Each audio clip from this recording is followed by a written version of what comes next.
Theory മാത്രം പഠിച്ചതുകൊണ്ട് നിങ്ങളൊരു നല്ല തെറപ്പിസ്റ്റ് ആവാൻ പോകുന്നില്ല.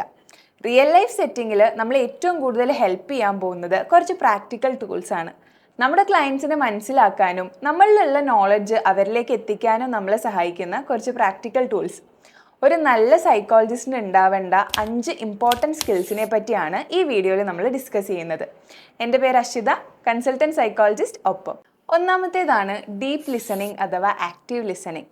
ക്ലയൻസ് നമ്മുടെ അടുത്ത് സംസാരിക്കുമ്പോൾ നമ്മുടെ ബോഡി മാത്രം അവിടെ പ്രസൻ്റ് ആയാൽ പോരാ, നമ്മുടെ മൈൻഡും ബോഡിയും കൃത്യമായിട്ട് അവിടെ അവൈലബിൾ ആണെന്ന് നമ്മൾ ഉറപ്പുവരുത്തണം. ഡിസ്ട്രാക്ഷൻസ് ഒന്നും ഇല്ലാണ്ട്, ജഡ്ജ്മെൻറ്റ്സ് ഒന്നും ഇല്ലാണ്ട്, പ്രീ പ്ലാൻഡ് ആയിട്ടുള്ള റെസ്പോൺസസ് ഒന്നും ഇല്ലാണ്ട് നമ്മൾ അവരെ കേട്ടിരിക്കണം. അവരുടെ വാക്കുകളുടെ പുറകിലുള്ള ഇമോഷൻസും ഫീലിങ്സും നമുക്ക് മനസ്സിലാക്കാനും പറ്റണം. ഫോർ എക്സാമ്പിൾ, നമ്മുടെ അടുത്തൊരു ക്ലയൻറ്റ് ഇന്ന് പറയാണ്, ഇന്ന് വർക്ക് തീരെ മോശമായിരുന്നു, ഇന്ന് ഭയങ്കര ടയറിങ് ആയിട്ടുള്ളൊരു ഡേ ആയിരുന്നു എന്ന് പറയുകയാണെങ്കിൽ ആ വേർഡ്സിൻ്റെ പുറകിലുള്ള അവരുടെ സങ്കടം നമുക്ക് അതിൽ നിന്ന് മനസ്സിലാക്കാൻ പറ്റണം. ആൻഡ് എങ്ങനെയാണ് നമ്മളിങ്ങനെ മൈൻഡ്ഫുൾ ആയിട്ട് അല്ലെങ്കിൽ ഡീപ്പായിട്ട് ലിസൺ ചെയ്യുന്നത്? ഏറ്റവും ഇമ്പോർട്ടൻ്റ് ആയിട്ടുള്ളൊരു കാര്യം, നമ്മൾ കൃത്യമായിട്ട് നമ്മുടെ ഫോക്കസ് അതിലേക്ക് കൊടുക്കുക എന്നുള്ളതാണ്. മൈൻഡ്ഫുൾ ആയിരിക്കണം, നമ്മൾ നമ്മുടെ പ്രസൻറ്റിൽ തന്നെ ആയിരിക്കണം ഫോക്കസ് ചെയ്യുന്നത്. ചിലപ്പോൾ നമുക്ക് ഇൻറ്റേർണൽ ആൻഡ് എക്സ്റ്റേണൽ ഡിസ്ട്രാക്ഷൻസ് ഉണ്ടായേക്കാം. നമ്മൾ ചിലപ്പോൾ നമ്മുടെ തന്നെ തോട്ട്സിൻ്റെ ആ ഒരു ലൂപ്പിൽ പെട്ട് പോയേക്കാം. ഇതൊന്നും ഉണ്ടാവുന്നില്ല എന്ന് ഉറപ്പ് വരുത്തി ഏറ്റവും മൈൻഡ്ഫുൾ ആയിട്ട് പ്രസൻറ്റിൽ തന്നെ ഉണ്ടാവാൻ ശ്രമിക്കുക. അടുത്തതാണ് ഇമോഷണൽ റെഗുലേഷൻ. പലപ്പോഴും ക്ലയൻസ് നമ്മുടെ അടുത്ത് വളരെ ഇമോഷണൽ ആയിട്ടുള്ള അല്ലെങ്കിൽ ഭയങ്കര ഇൻറ്റൻസ് ആയിട്ടുള്ള എന്തെങ്കിലും ഇൻസിഡൻസിനെ പറ്റി സംസാരിക്കുമ്പോൾ നമുക്കത് കുറച്ച് ഓവർവെൽമിങ് ആവാനോ ചിലപ്പോൾ നമ്മുടെ ഉള്ളിൽ തന്നെ എന്തെങ്കിലും അൺപ്രോസസ്ഡ് ആയിട്ടുള്ള കാര്യങ്ങളെ അത് ട്രിഗർ ചെയ്യാനോ ചാൻസ് ഉണ്ട്. സോ ഇതൊരു തെറപ്യൂട്ടിക് അലയൻസിനെ അഫക്റ്റ് ചെയ്യാണ്ട് നമുക്ക് ഡീൽ ചെയ്യണമെങ്കിൽ നമ്മൾ യൂസ് ചെയ്യേണ്ട കുറച്ച് ടൂൾസ് ഉണ്ട്. ബിക്കോസ് ഒരു തെറപ്യൂട്ടിക് സെറ്റിങ്ങിൽ ഏതർ ഒരാളെങ്കിലും അവിടെ റെഗുലേറ്റഡ് ആയിട്ട് ഇരിക്കേണ്ട ആവശ്യമുണ്ട്. അതെപ്പോഴും തെറപ്പിസ്റ്റ് തന്നെ ആയിരിക്കുകയും വേണം. സോ നമ്മൾ ഡിസ്റെഗുലേറ്റഡ് ആവാണ്ട് നമ്മുടെ ഇമോഷൻസ് ഇതിനെ എഫക്റ്റ് ചെയ്യാണ്ടിരിക്കാൻ വേണ്ടി നമുക്ക് യൂസ് ചെയ്യാൻ പറ്റുന്ന കുറച്ച് ടൂൾസ് ഉണ്ട്. ഒന്നാമത്തേതാണ് നമ്മൾ എപ്പോഴും മൈൻഡ്ഫുൾ ആയിട്ടിരിക്കുക. നമ്മുടെ ഇമോഷൻസിനെ എങ്ങനെയാണ് ഇത് വരുന്നത് എന്നുള്ളതിനെ പറ്റി അവെയർ ആവുക, ഗ്രൗണ്ടഡ് ആയിട്ടിരിക്കുക. ആൻഡ് മോസ്റ്റ് ഇമ്പോർട്ടൻറ്റ്, നമ്മൾ സൂപ്പർവിഷനിൽ ഇതിനെപ്പറ്റി തീർച്ചയായിട്ടും ഡിസ്കസ് ചെയ്യുക. അടുത്തതാണ് അറ്റ്യൂൺമെൻറ്റ്. അറ്റ്യൂൺമെൻ്റ് എന്ന് വെച്ചാൽ നമ്മൾ മെൻ്റലി ആൻഡ് ഇമോഷണലി നമ്മുടെ ക്ലയൻറ്റിൻ്റെ പേസായിട്ടും അവരുടെ ടോണായിട്ടും സിങ്ക് ആവണം. ഇനി ഇതെങ്ങനെയാണ് ചെയ്യുന്നത്? By observing their non verbal cues. നമ്മൾ അവരുടെ കൂടെ ഉണ്ടെന്ന് അവർക്ക് മനസ്സിലാവണം. നമ്മുടെ പേസും അവരുടെ പേസും ഒരേ രീതിയിലാണ് പോകുന്നത് എന്ന് നമ്മൾ ഉറപ്പുവരുത്തണം. അവർ പറയുന്ന കാര്യങ്ങൾ നമുക്ക് മനസ്സിലാവുന്നുണ്ട് എന്നതിൽ നമ്മളൊരു വ്യക്തത വരുത്തണം.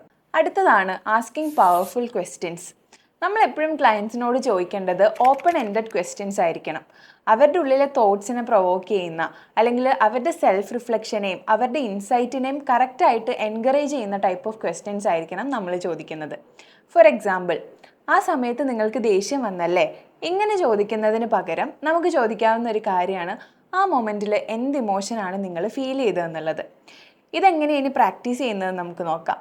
Yes or no questions avoid ചെയ്യുക. നമ്മൾ നമ്മുടെ ക്യൂരിയോസിറ്റിയിൽ കൂടുതലും ഫോക്കസ് ചെയ്യുക. നമ്മൾ എന്തിനെ പറ്റി ആയിരിക്കണം ക്യൂരിയസ് ആവേണ്ടത്? ക്ലയൻസിൻ്റെ ഇന്നർ വേൾഡിനെ പറ്റി, അവരുടെ മൈൻഡിനെ പറ്റി ആയിരിക്കണം നമ്മൾ ക്യൂരിയസ് ആവേണ്ടത്. അടുത്തതാണ് റിഫ്ലക്റ്റിംഗ് വിത്തൗട്ട് ഫിക്സിങ്. അതായത് ക്ലയൻസ് നമ്മുടെ അടുത്ത് സംസാരിക്കുമ്പോൾ അവരുടെ ഇമോഷൻസും ഫീലിങ്സും എല്ലാം നമ്മുടെ അടുത്ത് ഷെയർ ചെയ്യുമ്പോൾ ഇമ്മീഡിയറ്റ് ആയിട്ട് അവർക്കൊരു ഫിക്സ് പറഞ്ഞു കൊടുക്കാണ്ട് അതിനെ നമ്മൾ റിഫ്ലക്റ്റ് ചെയ്യുക. അതിന് നമ്മൾ അക്നോളജ് ചെയ്യുകയും അവർക്കൊരു വാലിഡേഷൻ കൊടുക്കുകയും ചെയ്യുക. ഫോർ എക്സാമ്പിൾ, ഇപ്പോൾ നമ്മുടെ അടുത്ത് ക്ലയൻറ്റ് പറയാണ്, ഞാനൊരു വലിയ ഫെയിലിയർ ആയിട്ടാണ് ഫീൽ ചെയ്യുന്നതെന്ന് പറയുമ്പോൾ നേരെ പോയി ഓക്കെ, ഫെയിലിയർ ആയിട്ട് ഫീൽ ചെയ്യാണ്ടിരിക്കാൻ നിങ്ങൾക്ക് ഈ കാര്യങ്ങളൊക്കെ ചെയ്യാം എന്നുള്ളൊരു സൊല്യൂഷൻ കൊടുക്കുന്നതിന് പകരം നിങ്ങളുടെ ഉള്ളിൽ ഇപ്പോൾ ഒരുപാട് സെൽഫ് ക്രിറ്റിസിസംസ് ഉണ്ടല്ലേ എന്നുള്ള രീതിയിൽ നമുക്കതിനൊന്ന് അക്നോളജ് ചെയ്യാം, വാലിഡേറ്റ് ചെയ്യാനും പറ്റും. ഇനി ഇതെങ്ങനെയാണ് ചെയ്യുന്നത്? ഒന്നാമത് നമുക്ക് ചെയ്യാൻ പറ്റുന്ന ഒരു കാര്യം, അഡ്വൈസ് കൊടുക്കുന്നതിന് മുമ്പ് ഒന്ന് പോസ് ചെയ്യുകയും നമുക്ക് തന്നെ ഒന്ന് ചിന്തിക്കുകയും ചെയ്യാൻ പറ്റും. ഈ മൊമെൻറ്റിൽ ഇയാൾക്ക് ആവശ്യം ഒരു അഡ്വൈസ് ഒരു സൊല്യൂഷൻ ആണോ അതോ നമ്മുടെ ഭാഗത്തു നിന്നുള്ളൊരു വാലിഡേഷൻ ആണോ? അടുത്തതാണ് നമുക്ക് റിഫ്ലക്റ്റീവ് സ്റ്റേറ്റ്മെൻറ്റ്സ് യൂസ് ചെയ്യാൻ പറ്റും. ഓക്കെ, നിങ്ങൾക്ക് ഇങ്ങനെ ഫീൽ ചെയ്യുന്നു എന്നുള്ളത് ഞാൻ മനസ്സിലാക്കുന്നുണ്ട്, ഞാൻ അതിനെ അക്നോളജ് ചെയ്യുന്നുണ്ട് എന്നുള്ളൊരു കാര്യം. ആൻഡ് മോസ്റ്റ് ഇമ്പോർട്ടൻറ്റ്, ക്ലയൻസിനെ അവരുടേതായിട്ടുള്ള സൊല്യൂഷൻ കണ്ടുപിടിക്കാൻ അലൗ ചെയ്യുക. നമ്മളായിട്ട് അവർക്ക് ആ സൊല്യൂഷൻ പറഞ്ഞു കൊടുക്കാണ്ടിരിക്കുക. നിങ്ങൾക്ക് നിങ്ങളിൽ തന്നെ ഡെവലപ്പ് ചെയ്യണമെന്ന് തോന്നിയിട്ടുള്ള ആ ഒരു സ്കിൽ ഏതാണെന്ന് താഴെ കമൻറ്റ് ചെയ്യൂ. ഇതുപോലെയുള്ള കൂടുതൽ വീഡിയോസ് കാണാൻ വേണ്ടി നമ്മുടെ പേജ് ഒന്ന് സബ്സ്ക്രൈബ് ചെയ്യൂ. വീഡിയോ ഇഷ്ടമായിട്ടുണ്ടെങ്കിൽ ലൈക്ക് ചെയ്യാൻ മറക്കണ്ട. ഓൾസോ നിങ്ങളുടെ ഫീഡ്ബാക്സും തോട്ട്സും താഴെ കമൻറ്റ് ബോക്സിൽ മെൻഷൻ ചെയ്യൂ.